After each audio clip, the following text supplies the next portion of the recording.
ಬಿಡದಿ ಸಮೀಪ ಏರ್ಪೋರ್ಟ್ ನಿರ್ಮಾಣ ಸಂಬಂಧ ಕೇಂದ್ರ ಸಚಿವ ಕುಮಾರಸ್ವಾಮಿ ವಿರುದ್ಧ ಡಿಸಿಎಂ ಡಿಕೆಶಿ ಆಕ್ರೋಶ ಹೊರಹಾಕಿದ್ದಾರೆ.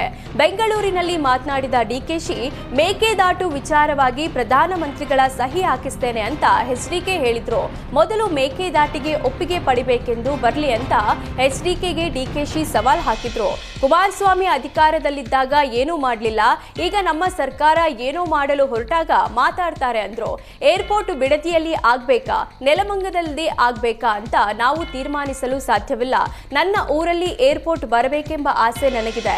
ಆದರೆ ಏರ್ಪೋರ್ಟ್ ನಿರ್ಮಾಣಕ್ಕೆ ಸಾಕಷ್ಟು ರೀತಿ ರಿವಾಜು ಇದೆ ಅಂತ ಡಿಕೆಶಿ ಹೇಳಿದ್ರು.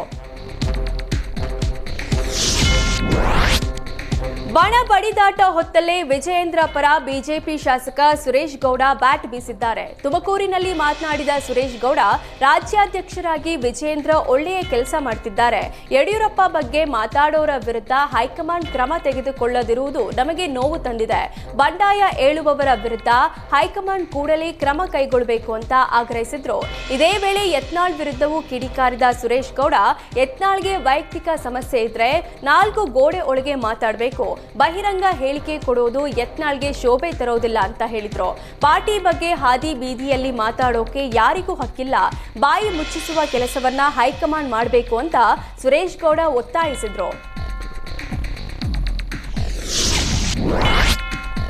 ಶಾಸಕ ಪೊನ್ನಣ್ಣ ವಿರುದ್ಧದ ಅವಹೇಳನಕಾರಿ ಪೋಸ್ಟ್ ಸಂಬಂಧ 3 ವಿರುದ್ಧ ಮಡಿಕೇರಿ ಠಾಣೆಯಲ್ಲಿ ಎಫ್ಐಆರ್ ದಾಖಲಾಗಿದೆ. ರಾಜೇಂದ್ರ ಪಾಪು, ವಿಷ್ಣು ನಾಚಪ್ಪ ಹಾಗೂ ವಿನಯ್ ಎಂಬವರ ಮೇಲೆ ಎಫ್ಐಆರ್ ದಾಖಲಿಸಲಾಗಿದೆ. ಶೌಚಾಲಯದೊಳಗೆ ಶಾಸಕ ಪೊನ್ನಣ್ಣ ಫೋಟೋ ಇರುವಂತೆ ಕಿಡಿಗೇಡಿಗಳು ಎಡಿಟ್ ಮಾಡಿ ಹರಿಬಿಟ್ಟಿದ್ರು. ಸ್ವಚ್ಛ ಭಾರತ್, ಸ್ವಚ್ಛ ವಿರಾಜಪೇಟೆ ಅಂತ ಬರೆದು ಪೋಸ್ಟ್ ಮಾಡಿ ಟ್ರೋಲ್ ಮಾಡಿದ್ರು. ಅವಹೇಳನಕಾರಿ ಪೋಸ್ಟ್ ಸಂಬಂಧ ಕಾಂಗ್ರೆಸ್ ಸ್ಥಳೀಯ ನಾಯಕಿ ತೆನ್ನೀರ ಮೈನಾ ದೂರು ನೀಡಿದ್ರು.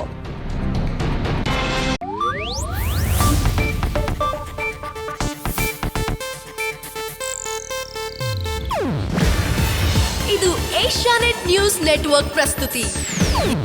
ನೀವು ನೋಡ್ತಿದ್ದೀರಾ ಏಷ್ಯಾನೆಟ್ ಸುವರ್ಣ ನ್ಯೂಸ್.